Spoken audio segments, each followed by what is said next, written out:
Hello, I'm Ryan Macasero, multimedia reporter for Rappler, and we have been following the Committee on the Welfare of Children's 4-hour briefing on the situation and welfare of children as regards to the implementation of the Mental Health Act or Republic Act 11036.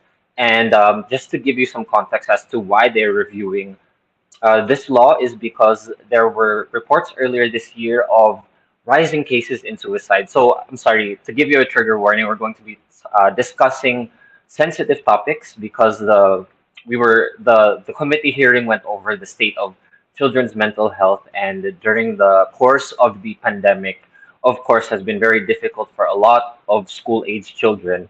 So latest data released by the Department of Education said there were 404 student suicides for the 2021 to 2022 school year and 2,147 attempted suicides. So, to put that into perspective, that's an average of 40 suicides a month in the span of a 10-month school year and about 214 attempts within that same period. So, this highlights the concern and the need to address the mental health issues of our school age children, and there are, according to the Department of Education, there are about 28 million students enrolled in public schools across the country. So represented at the briefing earlier on Monday were it was presided over by Barangay Wellness Party List Representative Angelica Ko. Aside from Ko, Gabriela Representative Arlene Brosas was also present. The Vice Chair of the committee, Samuel Versosa of the Tutok to Win Party List, Marikina's 2nd District Representative Stella Kimbo, and Pasig Representative Roman Romulo. So let me give you some more data that was presented. Medyo marami rin silang present na data, pero para hindi confusing, let's just go over some key data on the state of mental health for students in the Philippines. So according to data presented by the Children's Welfare Council, among children ages 5 to 15, 10 to 15% are affected by mental health programs. According to the World Health Organization, 16.8% of Filipino students aged 13 to 17 have attempted suicide once within the year. About 6 out of 10 Filipino children have experienced peer violence, and this is despite the fact that the Mental Health Law or Republic Act, again 11036, had become law over 6 years ago in 2017, and the implementing rules and regulations of this law were signed in 2018. According to Dr. Emma Lanto, a clinical psychologist, 50% of mental health disorders develop before the age of 14, but its impact extends into adulthood.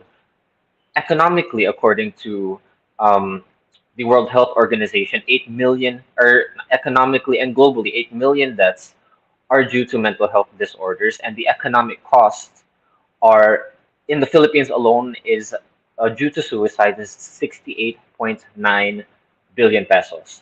So, what are the most common problems or reasons cited for attempted suicide? According to the UP Population Commission's YAFS survey, the number one was family problems, number two, partner quarrels, number three, isolation, number four, depression and anxiety, number five, bullying, number six, school-related issues. Number seven, the breakup of a relationship. Number eight, sexual abuse. And number nine was physical abuse. So it's clear across the board that students' mental health had deteriorated even further during the pandemic when many of them were isolated and learning from home. So some of the departments who presented their efforts as well were the Department of Justice, the Children's Welfare Center, PhilHealth, the Department of Education, and the Department of Health. And several child psychology experts also presented their findings and recommendations. So it was a 4-hour hearing. So I just want to go over the highlights or what are the most important. aspect, or what are the most important discussions they had over the course of the afternoon. So the Department of Health, it heads the Philippine Council for Mental Health, which was created under the Mental Health Act of 2017. When the lawmakers began to question the Department of Health and others who are involved in the implementation of the mental health law, she asked that she asked the DOH representative Nika How why there was no comprehensive plan presented, despite the council having existed for already 6 years. Um, Dr. Howe responded by saying that we're still in the beginning stage of implementation, which was not an acceptable answer for Representative Brosas, given the amount of time that they've already been in existence. Marikina Representative Stella Kimbo also called the implementation of the mental health law fragmented and said that the plan failed at being unified and integrated. So this is specific in the law that the plan has to be unified, integrated, and they were questioning. Earlier, Representative Brosas asked the Department of Health if what have they done to work in the LGU level. So it's given in the law that they had to work with the various LGUs to come up with their mental health programs, and there was little information given and little steps done. So uh, Stella Kimbo at the end of the presentation said, "Nakaka-disappoint." And given the number of student suicides and the state of mental health of students, it's understandable why they would have that sort of reaction. Another interesting thing to note is that uh, while the DepEd sent representatives there, the DepEd secretary, Sara Duterte, didn't have an address or was not present, and that she was also not present and hasn't been addressing the big issues of the recent weeks of school bullying, which international surveys put the Philippines at the top of the list of countries where students are most exposed to bullying, and now with the increasing number of students who have committed suicide or have attempted committed suicide in the Philippines, it's there's very little specific plans that were presented by the department, although they presented their own efforts.